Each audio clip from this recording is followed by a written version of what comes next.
Good morning students. आज हम बात करेंगे मिडवाइफरी के अंदर female pelvis and foetal skull के बारे में बात करेंगे। Female pelvis and foetal skull के बारे में बात करेंगे। फीमेल पेल्विस क्या होता है और फीटल स्कल क्या होता है, इन दोनों के बारे में बात करेंगे। सबसे पहले हम लोग बात करेंगे फीमेल पेल्विस की। ठीक है, फीमेल पेल्विस होता क्या है, पेल्विस होता क्या है, पेल्विस के अंदर कितने प्रकार की बोन्स होती है, इसका इंट्रोडक्शन वगैरह सही पढ़ेंगे। देखिए पेल्विस क्या होता है। पेल्विस जो होता है, इंट्रोडक्शन में, पेल्विस जो होता है मानव शरीर की अस्थियों में से श्रोणि मेखला महत्वपूर्ण अस्थि होती है। मानव शरीर की अस्थियों में जो श्रोणि मेखला है, श्रोणि मेखला का मतलब है फीमेल पेल्विस जो है वो बहुत ही इंपॉर्टेंट अस्थि होती है। पेल्विस जो होता है, पेल्विस जो होता है वो क्या होती है, बहुत ही इंपॉर्टेंट अस्थि होती है। श्रोणि मेखला को पेल्विस कहा जाता है। ठीक है, महत्वपूर्ण स्थिति क्योंकि ये शरीर के ऊपरी भाग को आधार प्रदान करती है। संरचना के आधार पर श्रोणि मेखला चार प्रकार की होती है।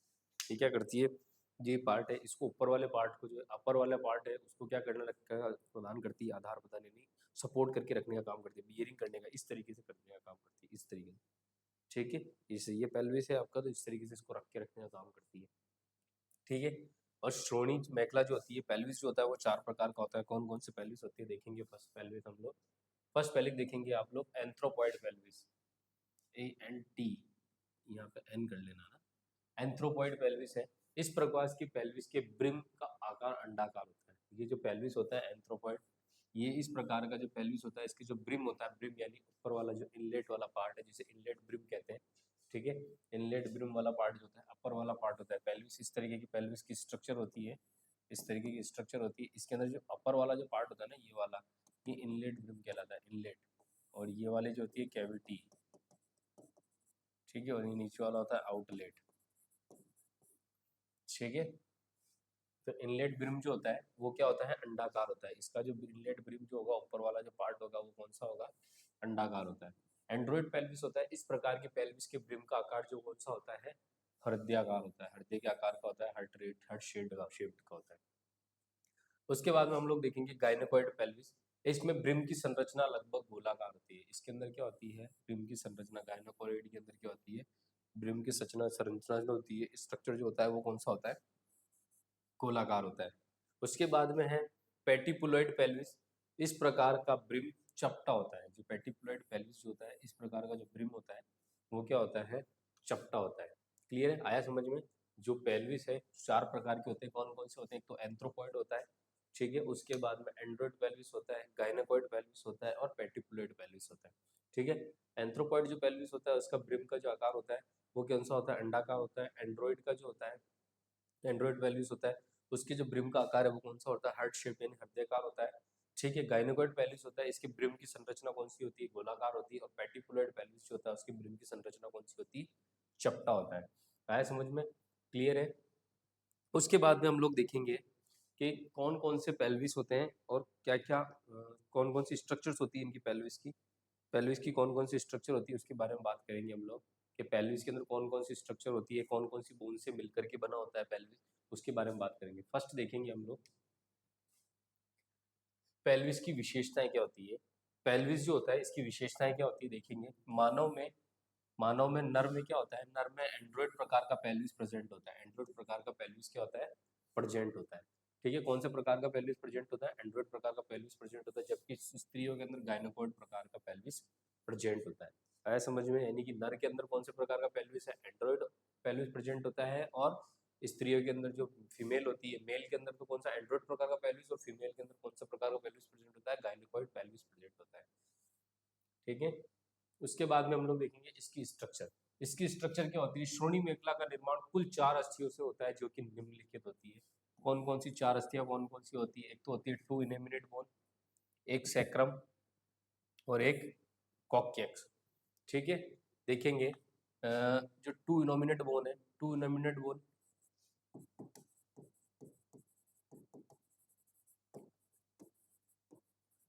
Two innominate bone. ठीक है, ये राइट एंड लेफ्ट दोनों होती है ना, right and left, two innominate का मतलब होता है राइट एंड लेफ्ट। ठीक है, या इसको हटाओ,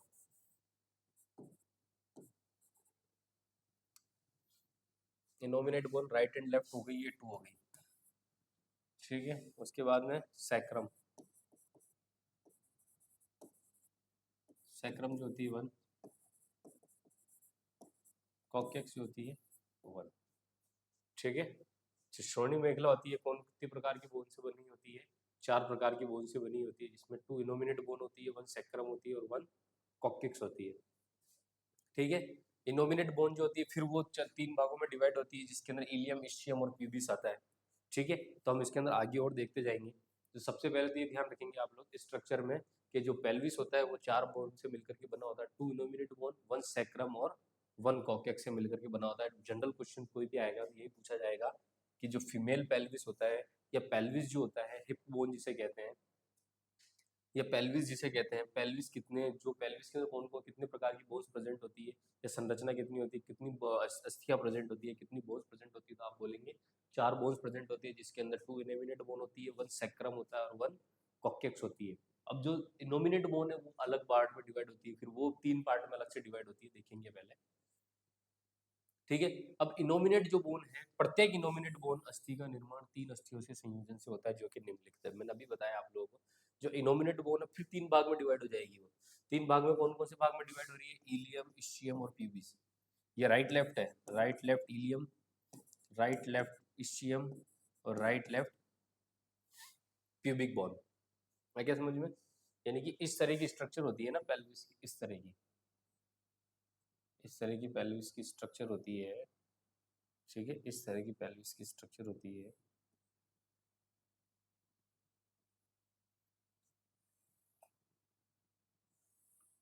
इस तरह की स्ट्रक्चर होती है पेल्विस की।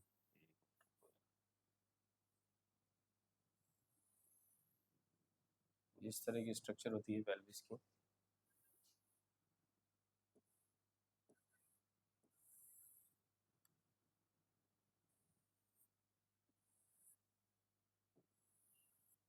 इस तरह की स्ट्रक्चर होती है पेल्विस की। इसके अंदर देखेंगे हम लोग, इसके अंदर जो होती है ये इलियम, ये इस्चियम और ये प्यूबिक बोन होती है।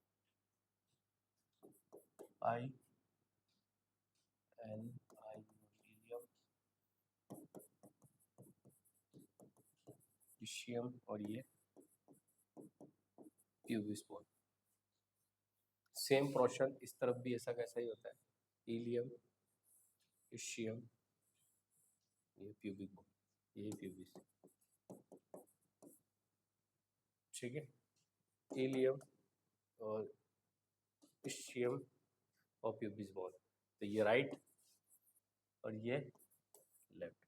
तो राइट एंड लेफ्ट पार्ट में प्रेजेंट होती है, इसलिए 2 इनोमिनेट बोन प्रेजेंट होते हैं, इसलिए इसको कहा जाता है 2 इनोमिनेट बोन, 1 सैक्रम और 1 कॉकेक्स। उसके बाद में जो इनोमिनेट बोन होती है वो 2 पार्ट में डिवाइड होती है। 2 पार्ट में कौन, 3 पार्ट में डिवाइड होती है इनोमिनेट बोन। कौन कौन सी पार्ट में? इलियम, इस्चियम और प्यूबिस। और इलियम, इस्चियम, प्यूबिस जो होता है राइट साइड का भी होता है, लेफ्ट साइड का भी होता है। आया समझ में? तो इलियम भी 2 है, इस्चियम भी 2 है और प्यूबिस भी 2 है। Right left, right left, right left. ठीक है, आगे समझ में क्लियर है? तो इनोमिनेट बोन जो होती है उसका निर्माण 3 अस्थियों के संयोजन से होता है। 3 अस्थियां कौन कौन सी होती है? इलियम, इस्चियम और प्यूबिस बोन। ठीक है, इलियम, इस्चियम और प्यूबिस बोन है, इन तीनों से मिलकर के क्या बनता है? इनोमिनेट बोन का निर्माण होता है। उसके बाद में देखेंगे इलियम कौन सा पार्ट होता है। अब इलियम के बारे में, फर्स्ट पार्ट इलियम के बारे में पढ़ेंगे। यह इनोमिनेट का सबसे बड़ा पार्ट बनाती है। यह बड़ी अस्थि होती है। इलियक क्रिस्ट को अस्थि उभार के रूप में हाथ लगाकर महसूस किया जा सकता है। इलियक क्रिस्ट के सामने स्थित भाग को एंटीरियर सुपीरियर इलियक स्पाइन कहते हैं। इलियम की आंतरिक उत्तल सतह को इलियक फोसा कहते हैं। ठीक है, ये क्या होता है? सबसे बड़ा पार्ट होता है, ब्रॉड पार्ट होता है, बड़ी जो होता है वो क्या होता है? बड़ी अस्थि होती है। इलियक क्रिस्ट के नाम से भी जाना जाता है। इलियक क्रिस्ट वाला पार्ट वहाँ पे होता है, प्रेजेंट होता है। इलियम वाले पार्ट के अंदर जो होता है इलियक क्रिस्ट वाला पार्ट भी होता है। इलियक क्रिस्ट वाला पार्ट भी होता है जिसमें हम लोगों को अस्थि के अंदर थोड़ा सा उभार नजर आता है। ठीक है, इसको हम लोग क्या कर सकते हैं? हाथ लगा के महसूस किया जा सकता है कि ये इलियक क्रिस्ट है। ठीक है, इलियक क्रिस्ट के सामने स्थित भाग को एंटीरियर सुपीरियर इलियक स्पाइन भी कहते हैं। ठीक है, इलियम की आंतरिक उत्तल सतह को इलियक फोसा भी कहते हैं। इलियम की जो आंतरिक सतह है, अंदर की जो सतह है, उसको क्या बोलते हैं? इलियक फोसा भी कहा जाता है। ठीक है, इलियम बोन के बारे में देख लिया। उसके बाद में देखेंगे हम लोग इस्चियम बोन। इलियम इस्चियम के बारे में देखेंगे। इस्चियम में क्या, ये इनोमिनेट का निचला भाग बनाती है, जो कि मोटी अस्थि होती है। इस अस्थि में बड़ा उभार की और बाहर की ओर निकला रहता है। इस उभार को इस्चियल ट्यूबोसिटी कहते हैं। जब व्यक्ति धरातल में बैठता है तब इस संरचना द्वारा संपूर्ण शरीर का वहन किया जा सकता है। प्रसव के दौरान भ्रूण का सिर इन्हीं इशियल स्पाइन के स्तर की रेखा में होता है। मैंने अभी बताया था आपको स्ट्रक्चर, मैंने आपको अभी बताई, इस तरह की स्ट्रक्चर बताई थी अभी मैंने आपको कि इस तरह की स्ट्रक्चर होती है, ये इस तरीके की स्ट्रक्चर होती है।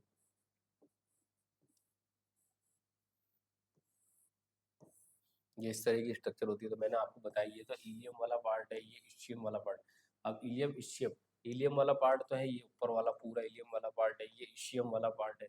तो इशियम जो होता है ना वो निचला भाग है, निचला भाग है, ठीक है। मोटी अस्थि होती है, मोटी अस्थि होती है, ठीक है। इस अस्थि में बड़ा उभार बाहर की ओर निकला रहता है, इस अस्थि में थोड़ा सा उभार, बड़ा वाला उभार है ना नीचे की तरफ बाहर की ओर निकला रहता है, ठीक है। इस उभार को इस्चियल ट्यूबरसिटी कहते हैं, इस उभार को क्या कहते हैं, इस्चियल ट्यूबरसिटी कहते हैं। व्यक्ति जब धरातल पे बैठता है, व्यक्ति जब धरातल पे यूं बैठेगा ना, तो सबसे ज्यादा जो पोर्शन, जो दबाव आएगा वो इसी जगह पे आएगा, है समझ में, इसी जगह के ऊपर आएगा, इसी जगह पे बाहर होगा। वो जो ऊपर वाली बॉडी का जो वेट होगा वो सब इसी जगह के ऊपर वेट वहन होगा आगे की तरफ, ठीक है। आगे की तरफ यानी कि मतलब ये नीचे की तरफ जो है, ठीक है। प्रसव के दौरान भ्रूण का सिर इसी इस्चियल स्पाइन, अब देखो प्रसव के दौरान जब बच्चे का सिर निकलता है वो यहीं से निकलता है, इसके ऊपर से, इसके इधर से नहीं निकलता है, सबसे ज्यादा इसके इधर से निकलता है। आया समझ में, क्लियर है इस्चियम बोन के बारे में। उसके बाद में हम लोग देखेंगे प्यूबिक बोन। प्यूबिक बोन क्या होती है, ये अस्थि इनोमिनेट के अग्रभाग का निर्माण करती है। इसकी संरचना में एक बॉडी का है, दो सेमी उभार नभ पाए जाते हैं, जिससे सुपीरियर रेमी या इंफीरियर रेमी कहा जाता है। दोनों प्यूबिक अस्थियां जिस स्थान पर संधि का निर्माण करती है उस भाग को सिम्फाइसिस प्यूबिस कहा जाता है। दोनों इंफीरियर रेमी द्वारा प्यूबिक आर्च बनता है। इनोमिनेट बोन की निचली सतह पर दो कर्व होते हैं जिन्हें बड़ी साइटिका नॉच कहते हैं तथा लेजर साइटिका नॉच कहते हैं।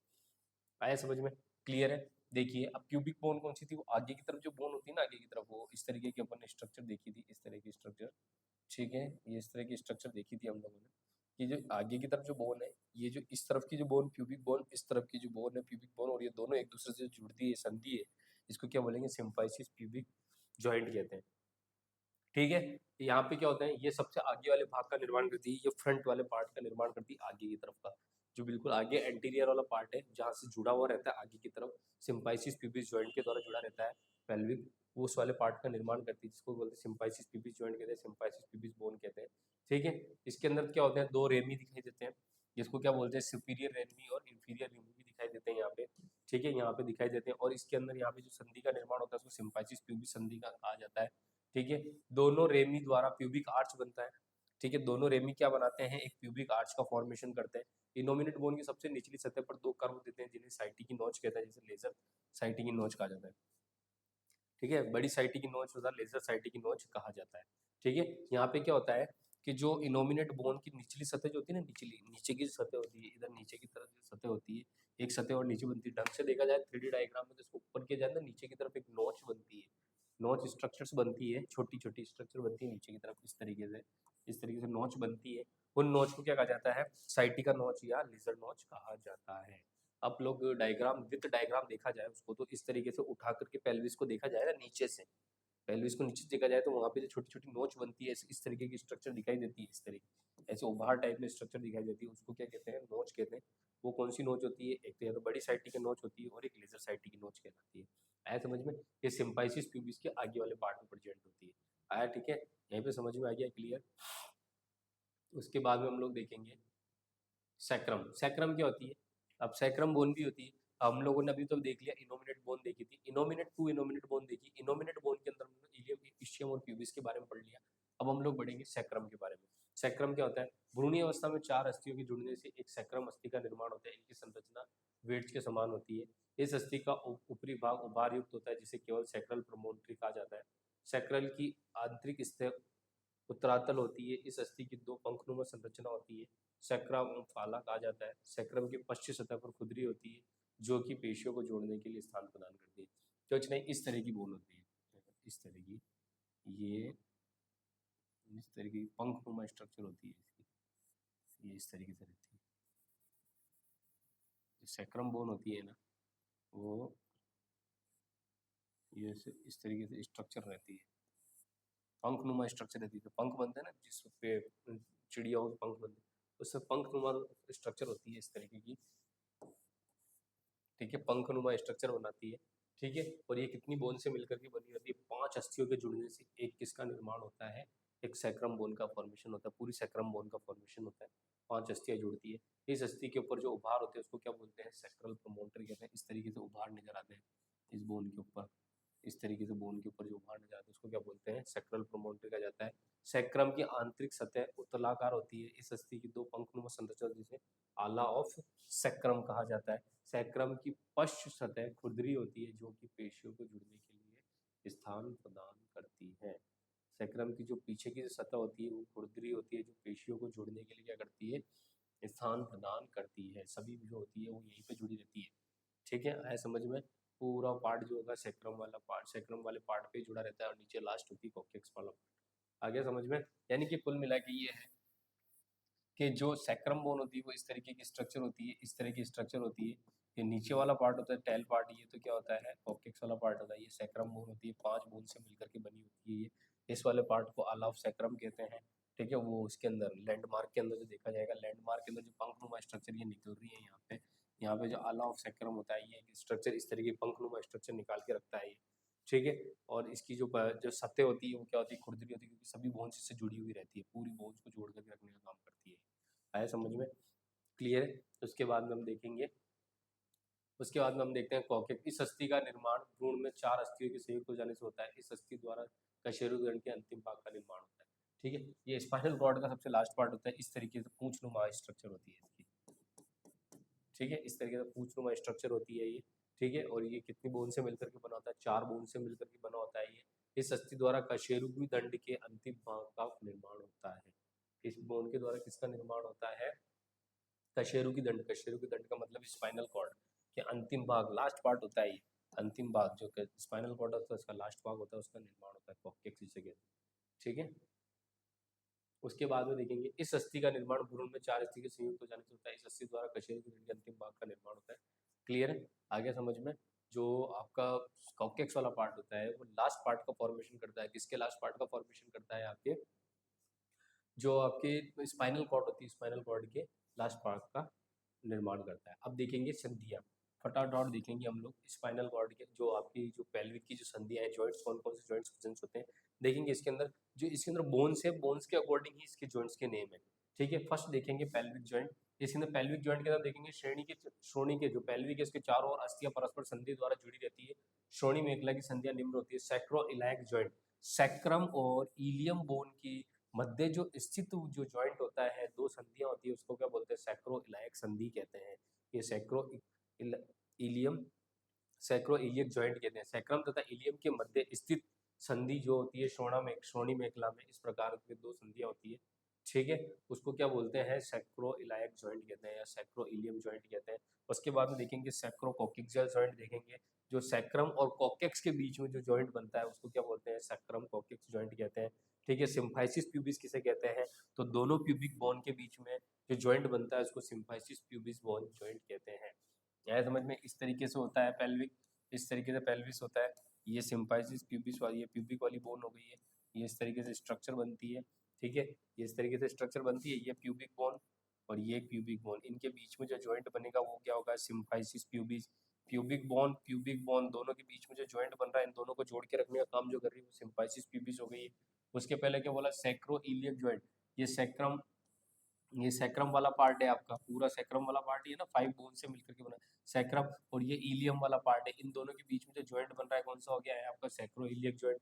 फिर उसके बाद में सैक्रम कॉक्सिक्स जॉइंट, तो ये सैक्रम वाला पार्ट है और ये कॉक्सिक्स वाला पार्ट है। कॉक्सिक्स लास्ट बोन होती है स्पाइनल कॉर्ड की, इन दोनों के बीच के अंदर जो जॉइंट बन रहा है वो कौन सा हो जाएगा, सैक्रोकोक्सियल जॉइंट हो जाएगा।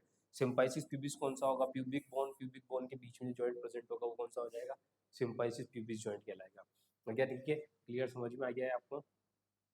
उसके बाद में देखेंगे पेल्विस के डायमीटर कौन कौन से होते हैं। श्रोणी मेखला में संरचना के आधार पर 2 पेल्विस प्रेजेंट, तो पेल्विस के आधार पर 2 भाग होते हैं, एक तो फॉल्स पेल्विस होता है और एक ट्रू पेल्विस होता है। फॉल्स पेल्विस कौन सा होता है, इस जो फॉल्स पेल्विस होता है इस श्रोणी का आकार सकरा तथा बेसिन के समान होता है जो कि इलियक द्वारा बना होता है। ये ब्रिम के ऊपरी भाग के रूप में स्थित होता है। प्रसव क्रिया में इस भाग का महत्व नहीं होता है तथा अलग अलग महिलाओं में इसका आकार अलग अलग भी होता है। फॉल्स पेल्विस जो होता है ये क्या होता है, थोड़ा सकड़ा पार्ट होता है, इसका जो आकार होता है वो बेसिन के समान होता है, जो किसके द्वारा बना होता है, इलियक द्वारा बना होता है।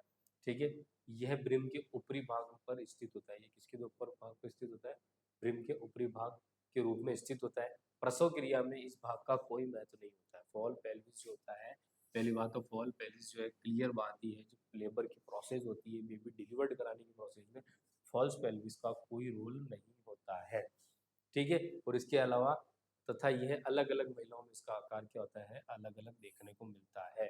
तो बहुत कम चांस के अंदर फॉल पेल्विस किसी फीमेल के अंदर देखने को मिलता है।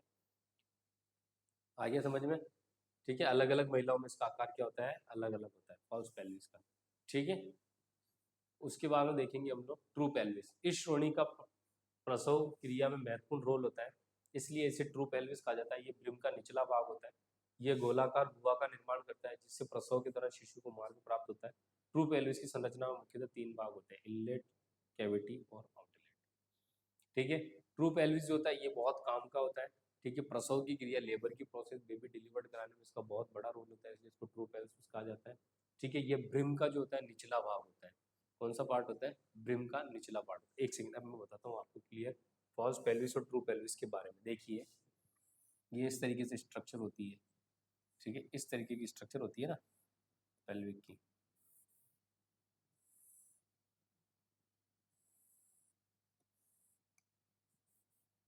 ये इस तरह की स्ट्रक्चर होती है,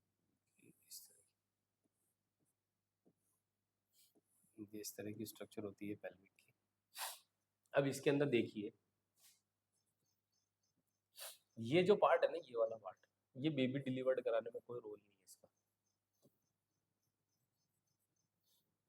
तो ये क्या कहलाएगा, फॉल्स पेल्विस में आ जाएगा। इसके जस्ट नीचे की तरफ उतरेंगे, हल्का सा अंदर की तरफ उतरते हैं, इसके अंदर की तरफ उतरे, इस तरफ से इस तरफ आएंगे, क्योंकि इस तरफ से इस तरफ भी तो आना पड़ेगा, ऊपर की तरफ से अंदर की तरफ घुसेंगे, जैसे जैसे अंदर जाते जाएंगे ट्रू पेल्विस में कन्वर्ट होता जाएगा, ठीक है। इस वाले पार्ट का अलग अलग फीमेल के अंदर अलग अलग इसका आकार भी हो सकता है।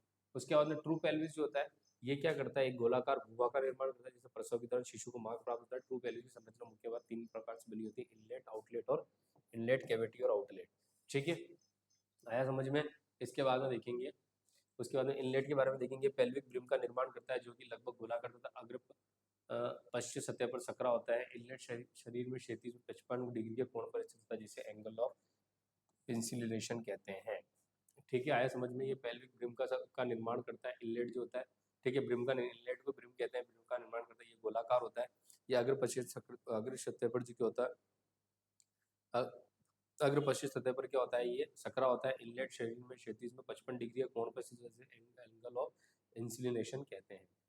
आया समझ में इनलेट के बारे में। उसके बाद में देखेंगे डायमीटर। डायमीटर कौन कौन से डायमीटर होते हैं, एंटीरियर पोस्टीरियर डायमीटर होते हैं, ठीक है।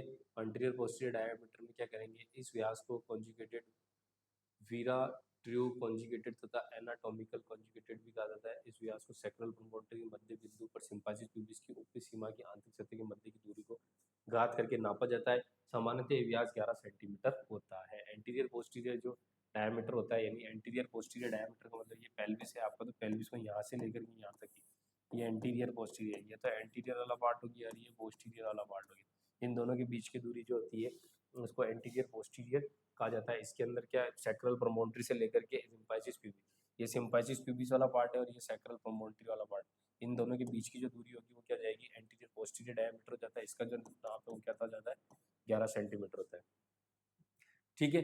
उसके बाद में देखेंगे हम लोग ऑब्स्टेट्रिक कंजुगेटेड, इसका मापन सैक्रल।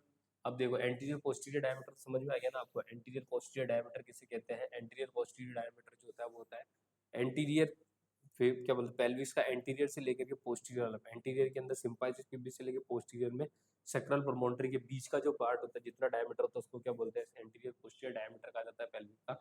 और इसका जो नॉर्मल व्यास होता है, इसका नॉर्मल जो वैल्यू होती है वो कितनी होती है, 11 सेंटीमीटर। एंटीरियर पोस्टीरियर डायमीटर की वैल्यू कितनी होती है, 11 सेंटीमीटर होती है। आया समझ में।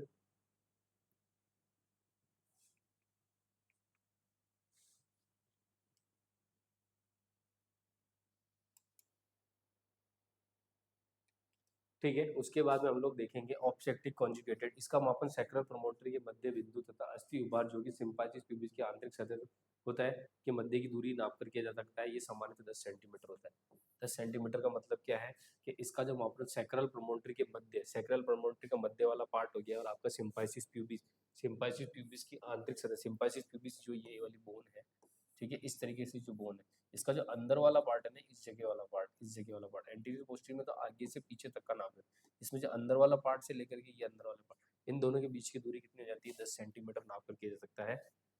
ठीक है, उसके बाद में देखेंगे हम लोग डायगोनल डायगोनल कंजुगेटेड, इस व्यास का मापन सिंपैचिस प्यूबिस की निचली तथा सैक्रल प्रोमोटरी के मध्य के बीच की दूरी को नाप कर पता लगाया जाता है, सामान्यतः 12 सेंटीमीटर है। इसके अंदर क्या है, सिंपैचिस प्यूबिस का जस्ट नीचे वाला, ये सिंपैचिस प्यूबिस है, इसके अंदर की तरफ से निचले वाला पार्ट से लेकर के सैक्रल प्रोमोटरी, ठीक है, सैक्रल प्रोमोटरी का भी नीचे वाला पार्ट है, ठीक है, मध्य वाली बिंदु मान लो, सैक्रल प्रोमोटरी का जो मध्य वाला जो पार्ट है ना, वहां तक की जो दूरी है, उनके बीच का पता लगा सामान्यतः कितना होता है, वो कौन सा कहलाता है, डायगोनल कंजुगेटेड कहलाता है। और इसको क्या बोलते हैं, इसका जो सामान्य नॉर्मल वैल्यू होती है वो कितनी होती है, 12 सेंटीमीटर होती है। उसके बाद में ट्रांसफर डायमीटर देखेंगे, श्रोणी मेखला के दोनों छोर पर इलियोपेक्टिलियन लाइन के मध्य क्या दूरी क्षैतिज व्यास होती है, ये सामान्यतः क्या कहलाती है, 13 सेंटीमीटर होती है।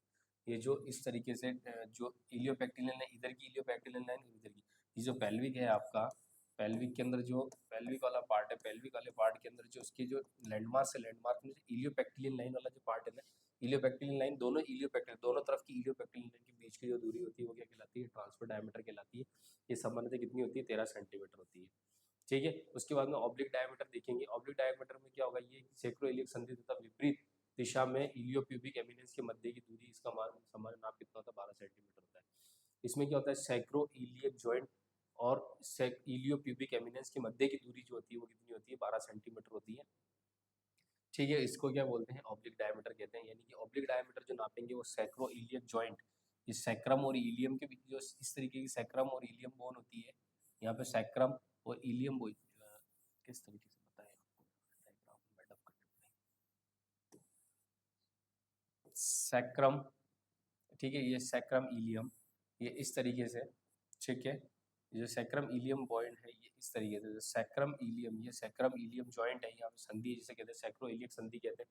यहाँ से लेकर के प्यूबिक एमिनेंस जो लैंडमार्क है, यहाँ पे इस जगह पे जो लैंडमार्क प्रेजेंट है, उन दोनों के बीच की जो दूरी होती है वो क्या कहलाती है, ऑब्लिक डायमीटर कहलाती है। इस तरीके से ऑब्लिक डायमीटर कहलाती है, और इसका सामान्य नाम क्या होता है, 12 सेंटीमीटर होता है। उसके बाद में सैक्रोकॉटिलीड, ये सैक्रल प्रोमोटरी के मध्य बिंदु तथा इलियोप्यूबिक एमिनेंस के बीच की दूरी, ये सैक्रल प्रोमोटरी है, सैक्रल प्रोमोटरी वाला जो पार्ट है वहां से लेकर के इलियोप्यूबिक एमिनेंस जो है आपका प्यूबिक बोन के यहाँ पे इलियोप्यूबिक एमिनेंस वाला जो पार्ट है आपका लैंडमार्क है, उन दोनों के बीच की दूरी जो होती है वो सैक्रोकोटिलेट कहलाती है। समझ में क्लियर है। उसके बाद में हम लोग देखेंगे कैविटी। कैविटी क्या होती है, जो ट्रू पेल्विस जो होता है, ट्रू पेल्विस के मध्य भाग का निर्माण गुहिका द्वारा होता है। इसकी ऊपरी सतह इनलेट और निचले सतह में आउटलेट से बना होता है, ये गोलाकार होता है। कैविटी को क्या कहते हैं, कैविटी जो होती है वो इस तरह की, जो अंदर की तरफ जो स्ट्रक्चर, गोल स्ट्रक्चर होता है ना, ये कैविटी है। होलो कैविटी, होलो पार्ट जो होता है वो कैविटी कहलाती है। इसके ऊपर जो होता है वो तो इनलेट, और नीचे की तरफ क्या होता है, आउटलेट प्रेजेंट होता है। ठीक है, और ये क्या होता है, गोलाकार होता है, गोलाकार होती है, और ये होलो होती है ना, कैविटी का मतलब होलो, कैविटी का मतलब होलो होती है ना। ठीक है, इसी को क्या बोलते हैं, कैविटी बोलते हैं। और डायमीटर्स ऑफ कैविटी का डायमीटर, एंटीरियर पोस्टीरियर डायमीटर जो होता है इसका क्या होता है, 12 सेंटीमीटर होता है। ठीक है, इसका जो एंटीरियर पोस्टीरियर डायमीटर होगा वो क्या होगा, 12 सेंटीमीटर। उधर कहाँ से कहाँ तक नापा जाता है, सैक्रल वर्टिब्रा के द्वितीय तृतीयक संधि से सिम्पाइसिस प्यूबिस के पश्चे की दूरी, मध्य की दूरी को नाप करके जाता है। ये जो सिम्पाइसिस प्यूबिस और सैक्रल के बीच, सैक्रम के बीच की जो दूरी है उसको नाप करके डायरेक्ट किया जाता है, 12 सेंटीमीटर होता है। ठीक है, इसके अंदर जो ट्रांसफर डायमीटर होता है वो भी क्या होता है, कैविटी के गुहिका में। अब जो कैविटी होती है ना, कैविटी सभी तरफ से गोल होती है, कैविटी क्या होती है, सभी तरफ से गोल होती है। तो इसका डायमीटर यू नापो, यू नापो, यू नापो, चाहे यू नापो, सभी तरफ से क्या होगा, इक्वल होगा। तो जो इसके डायमीटर्स होते हैं वो क्या होगा, एक ही डायमीटर नापा जाएगा। यदि ये डायमीटर नापा तो 12 सेंटीमीटर, ये भी नापोगे तो 12 सेंटीमीटर, ये नापोगे तो भी 12 सेंटीमीटर, ये नापोगे तो भी 12 सेंटीमीटर, ये नापोगे तो भी 12 सेंटीमीटर। तो इसका जो टोटल डायमीटर होगा कैविटी का, दोनों सभी तरफ से, एंटीरियर पोस्टीरियर नापो, चाहे ऑब्लिक नापो, चाहे ट्रांसफर नापो, सभी तरफ से इसका जो डायमीटर्स ऑफ कैविटी होगा वो कितना होगा, 12 सेंटीमीटर होगा। ठीक है, क्लियर आ गया। उसके बाद में देखेंगे आउटलेट। ये श्रेणी का सबसे नीचे वाला भाग होता है, बाहर वाला पार्ट होता है। ठीक है, ये अग्र पश्चिमी सतह पर अंडाकार होता है। आउटलेट की संरचना निम्नलिखित से मिलकर के बनी हुई है। एक तो सैक्रल प्रोमोटरी, सैक्रोइलाइक आर्टिकुलेशन, इलियोपेक्टिलियल लाइन, ठीक है, इलियोप्यूबिक एमिनेंस, ये ठीक है। ये बहुत सारे पार्ट ऐसे हैं आउटलेट वाले पार्ट के अंदर प्रेजेंट होते हैं जिन्हें लैंडमार्क कहते हैं। ये लैंडमार्क जो होते हैं ये सभी मिलकर के क्या करते हैं, आउटलेट का फॉर्मेशन करते हैं। जो छोटे छोटे लैंडमार्क होते हैं वो मिलकर के क्या करते हैं, आउटलेट्स का फॉर्मेशन करते हैं। फिर ये क्या होता है, ये श्रोणि का सबसे अंतिम और बाहर का भाग होता है। ये जो पेल्विक होता है उसका सबसे अंतिम और बाहर का भाग होता है। ठीक है, आया समझ में? ये अग्र पश्च सतह पर अंडाकार होता है। ये अग्र और पश्च सतह पर कौन से आकृति का होता है? अंडाकार आकृति का होता है। ये बहुत सारी बोन्स जैसे सैक्रल प्रोमोटरी, सैक्रोइलियक आर्टिकुलेशन, इलियोपेक्टिलियल लाइंस और इलियोपेबिक एमिनेंस, इन सभी की संरचना से मिलकर के बना हुआ होता है। आगे समझ में? ये सभी लैंडमार्क्स हैं, इन लैंडमार्क से मिलकर के बना होता है। जैसे पेक्टिलियल लाइन, प्यूबिक ट्यूबरकल, ठीक है, pubic crust, symphysis pubis, anterior border of आला ऑफ सैक्रम, इन सभी जो ये लैंडमार्क है, इन सभी लैंडमार्क से मिलकर के कौन बना हुआ होता है? आउटलेट बना होता है। ये सभी क्या लैंडमार्क्स है? ठीक है, फिर आगे समझ में? क्लियर? तो उसके बाद देखेंगे आउटलेट्स की डायमीटर ऑफ आउटलेट्स क्या है। डायमीटर ऑफ आउटलेट्स के अंदर देखेंगे इसकी संरचना की स्थिति के आधार पर दो भागों में बांटा गया है, ऑब्स्ट्रक्टिकल आउटलेट और एनाटॉमिकल आउटलेट। ऑब्स्ट्रक्टिकल के अंदर देखेंगे, ऑप्टिकल आउटलेट में देखेंगे एंटीरियर पोस्टीरियर डायमीटर जो होता है वो क्या होता है? इसका 11 सेंटीमीटर होता है। सिम्फाइसिस प्यूबिस की निचली सतह और सैक्रम के मध्य की दूरी को क्या किया जाता है? एंटीरियर पोस्टीरियर डायमीटर कहा जाएगा। इसमें ट्रांसफर डायमीटर जो होता है वो कहाँ से कहाँ तक होता है? श्रोणि के दोनों और इस्चियल स्पाइन के मध्य के बीच में दूरी जो होती है वो किसे क्या कहते हैं? ट्रांसफर डायमीटर कहते हैं। 10.5 सेंटीमीटर की दूरी होती है। और पोस्टीरियर सजाइटल डायमीटर जो होता है बाई स्पाइनस के मध्य की तथा सेक्रम के शीर्ष बिंदु के मध्य की दूरी को जो क्या कहते हैं?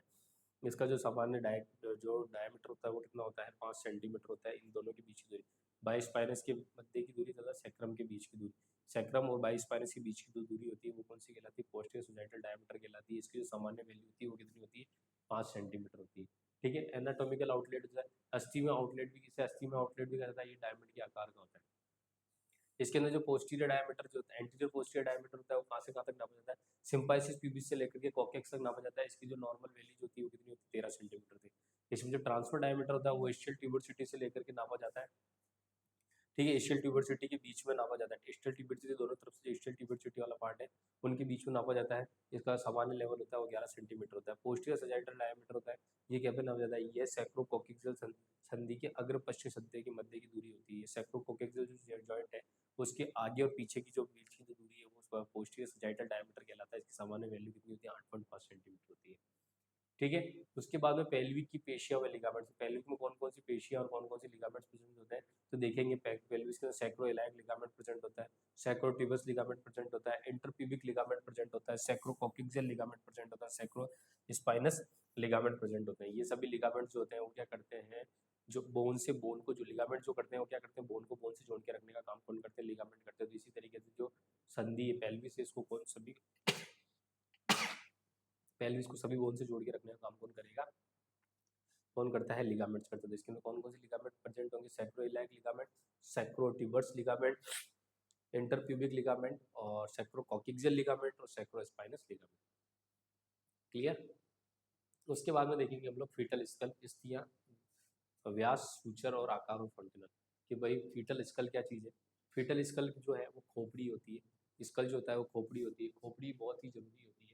कि फीटल स्कल इसके अंदर इसलिए पढ़ाया जाता है कि फीटल स्कल जो होता है उसी के द्वारा बेबी डिलीवर्ड होता है सबसे फर्स्ट। शरीर की संरचना में खोपड़ी महत्वपूर्ण भाग होती है क्योंकि यह क्रेनियल कैविटी का निर्माण करती है जिसमें मस्तिष्क सुरक्षित अवस्था में रहता है। भ्रूण के स्कल व बॉडी के अनुपात अंतर होने से प्रसव में सहायता होती है। भ्रूणीय खोपड़ी के निम्न भाग प्रसव की दृष्टि से महत्वपूर्ण होते हैं। आया समझ में? कि जो स्कल होता है वो भी क्या होता है?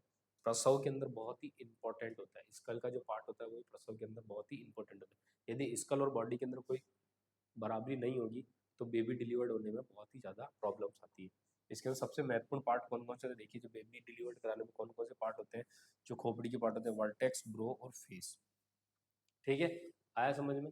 उसके अंदर देखेंगे हम लोग सबसे फर्स्ट वर्टेक्स वाला पार्ट। ये चतुष्कोणीय संरचना है जिसकी अग्र सतह ब्रेगमा तथा कॉर्नल सूचर द्वारा, पश्चिम तथा लैम्डा तथा लैम्डोइडल सूचर द्वारा पार्शियली इमिनेंस से बनी होती है।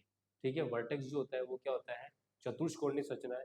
ये इसकी अग्र सतह जो होती है, ब्रेगमा जो आता है आगे की तरफ, जो ब्रेगमा, ठीक है, और कॉर्नल सूचर तथा पश्च तथा लैम्बोइडल, ये दोनों बीच के दोनों जो सूचर्स होते हैं इस तरीके की आकृति के अंदर, दोनों जो सूचर्स होते हैं, दोनों जो आपके माना जाए तो दोनों चतुष्कोणीय आकृति, ये अग्र सतह ब्रेगमा तथा कॉर्नल सूचर द्वारा, ये जो आपके दोनों के दोनों लैंडमार्क्स होते हैं छोटे छोटे, ठीक है, फॉन्टेनल जिसे कहते हैं। फॉन्टेनल के अग्र फॉन्टेनल और पश्च फॉन्टेनल के बीच की जो दूरी होती है वो क्या कहलाती है? वर्टेक्स कहलाती है। इसी के बीच के जो है इसको वर्टेक्स कहते हैं। ये फेस होती है और ये बेस होती है।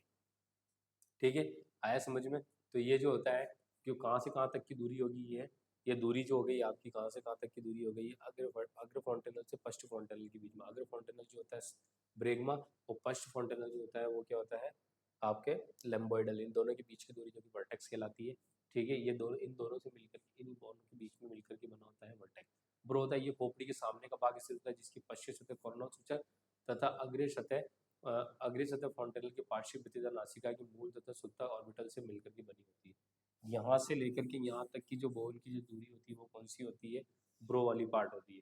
और लास्ट में जो फेस वाला पार्ट होता है नोज से लेकर के नीचे, ये नीचे क्या बोलते हैं, ये स्कल का सामने की स्थित का भाग होता है। पूरा जो फेस वाला जो पार्ट आता है वो किसके अंदर आ जाता है, आपका फेस के अंदर आ जाता है। आया समझ में? तो ये तीन होते हैं, कौन कौन से होते हैं, एक तो वर्टेक्स होता है, ब्रो होता है, फेस होता है।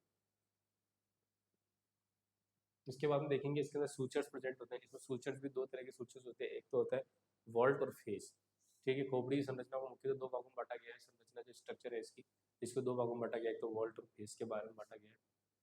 ठीक है, इसके अंदर वोल्ट जो होता है उसका निर्माण विभिन्न अस्थियों से जुड़ने से होता है। इससे अस्थियों में जुड़कर क्रेनियम का फॉर्मेशन करती है, जो कि मस्तिष्क सुरक्षा प्रदान करती है। इसमें जिसमें फ्रंटल बोन जो होती है दो होती है, पैराइटल बोन जो होती है दो होती है, टेम्पोरल बोन दो होती है, ऑक्सीपिटल बोन एक होती है, और स्पिनाइड बोन क्या होती है, एक होती है।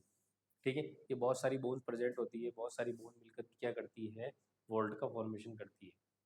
ठीक है, उसके बाद में सूचर ऑफ फॉन्टेनल कौन कौन सूचर प्रेजेंट करते हैं, दो या दो से अधिक कोशिकाओं के मध्य जो संधि का निर्माण करते हैं। सूचर कौन कौन से होते हैं, सूचर एंड फॉन्टेनल कौन कौन से होते हैं। सूचर देखेंगे आप लोग, सूचर जो होते हैं जो आपके अभी सभी बोन्स के बीच में जो दो या दो से अधिक जो बोन्स होती है उनके बीच में जो जोड़ के रखने का काम करते हैं वो सूचर्स करते हैं, संधि को जोड़ के रखने का काम करते हैं सूचर्स करते हैं। और फॉन्टेनल्स क्या होते हैं, अस्थियों के जुड़ने वाले स्थान में जो खाली जगह रह जाती है वो कौन सी क्या कहलाती है, जिसमें अस्थि भवन नहीं हुआ वो कौन कहलाते हैं, फॉन्टेनल कहलाते हैं। फॉन्टेनल दो प्रकार के होते हैं हमारे इसके अंदर, एंटीरियर फॉन्टेनल और पोस्टीरियर फॉन्टेनल। ऐसे सूचर्स भी बहुत सारे तरह के सूचर्स होते हैं।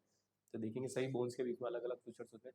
जो फेस होता है ये स्कल के अग्रभाग का निर्माण करता है, जो कि 14 अस्थियों से जुड़कर बना होता है। ठीक है, सूचर एंड फॉन्टेनल्स क्या होता है, दो या दो से अधिक अस्थियों की मध्य की संधि को सूचर कहते हैं। फॉन्टेनल अस्थियों के जुड़ने वाले स्थान पर खाली जगह रह जाती है, अर्थात वह क्षेत्र जिसमें अस्थि भवन नहीं हो फॉन्टेनल कहलाता है।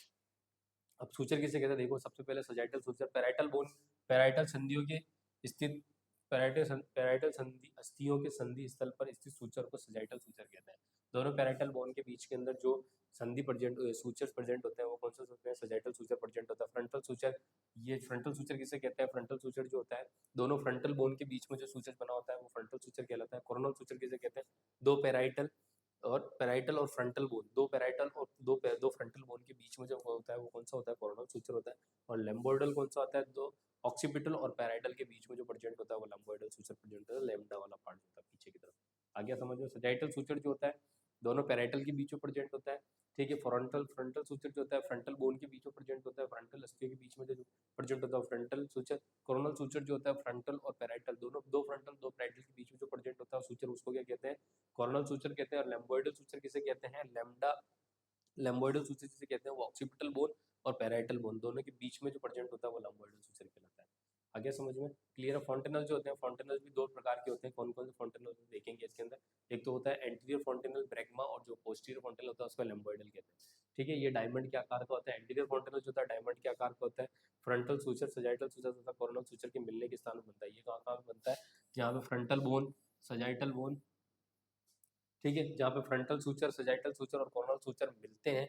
ठीक है, वहाँ पे तीनों जगह जहाँ पे मिलते हैं वहाँ पे क्या किसका निर्माण होता है, फ्रंटल एंटीरियर फॉन्टेनल का फॉर्मेशन होता है। एंटीरियर फॉन्टेनल का फॉर्मेशन होता है, ये कब कब कब क्लोज हो जाता है, जन्म के 18 माह के पश्चात ये फॉन्टेनल क्या हो जाता है, क्लोज हो जाता है। 18 माह के पश्चात जो होता है ये फॉन्टेनल क्या हो जाता है, क्लोज हो जाता है। 18 महीने के मतलब है 1.5 साल। ठीक है, उसके बाद में देखेंगे हम लोग पांच फॉन्टेनल, पांच फॉन्टेनल का लेमडा, पोस्टीरियर फॉन्टेनल जिसे कहते हैं। ठीक है, पोस्टीरियर फॉन्टेनल जिसे कहते हैं वो क्या होता है, लेमडा होता है। इसकी संरचना त्रिकोणाकार होती है, त्रिकोणाकार होती है, डायमंड शेप्ड का भी होता है, ये लेमडा एक आकार का होता है। ठीक है, इसके लंबोइडल सूचर भी कहते हैं। ठीक है, इसे सजाइट ये कहाँ पे प्रेजेंट होता है, ये लंबोइडल सूचर और सजाइटल सूचर के जोड़ने वाले स्थल पर। ठीक है, लंबोइडल सूचर और सजाइटल सूचर जहाँ पे जुड़ते हैं उस जगह पे प्रेजेंट होता है ये। ठीक है, और ये जन्म के 6 सप्ताह बाद के अंदर क्या हो जाता है, खत्म हो जाता है, 1.5 महीने के बाद में ये क्या हो जाता है, फॉन्टेनल बंद हो जाता है। इसको पोस्टीरियर फॉन्टेनल कहा जाता है, पीछे की तरफ प्रेजेंट होता है, और एंटीरियर फॉन्टेनल आगे की तरफ प्रेजेंट होता है। ठीक है, उसके बाद देखेंगे आप लोग सजाइटल फॉन्टेनल, सजाइटल ये सजाइटल सूचर के समीप स्थित होता है। ठीक है, खोपड़ी के व्यास diameters of skulls, diameter of skulls के अंदर देखेंगे, ट्रांसफर डायमीटर ऑफ स्कल के अंदर देखोगे आप लोग बाई पैराइटल डायमीटर, ये खोपड़ी के दोनों और पैराइटल एमिनेंस के मध्य की दूरी जिसका सामान्य नाप कितना होता है 9.5 सेंटीमीटर होता है। ठीक है, जो दोनों पैराइटल बोन इनके बीच की दूरी है ना। By temporal diameter, coronal suture की अग्र पश्चिम बिंदु के बीच की दूरी जो होती है वो क्या कहलाती है 8 सेंटीमीटर होती है, बाई टेम्पोरल डायमीटर कहलाता है। बाई मेस्टोइड डायमीटर जो होता है मेस्टोइड प्रोसेस के शीर्ष बिंदु के बीच की दूरी जिसका सामान्य नाप कितना होता है 7.5 सेंटीमीटर होता है, वो बाई मेस्टोइड डायमीटर कहलाता है। ठीक है, और उसके बाद में सुपर सब पैराइटल, दो पैराइटल इमिनेंस के मध्य की दूरी जो होती है सुपर सब पैराइटल डायमीटर कहलाती है, जिसका नाप कितना 8.5 सेंटीमीटर था। देख लो ना इसमें लिखा sub occipito bregma diameter 9.5 centimetre, sub occipito frontal diameter हो गया 10 centimetre, occipito frontal diameter 11.5 centimetre, mento vertical diameter जो होते हैं 14 सेंटीमीटर, सब मेंटो ब्रैगमेटिक डायमीटर होता है वो कितना होता है 11.5 सेंटीमीटर। Clear, thank you.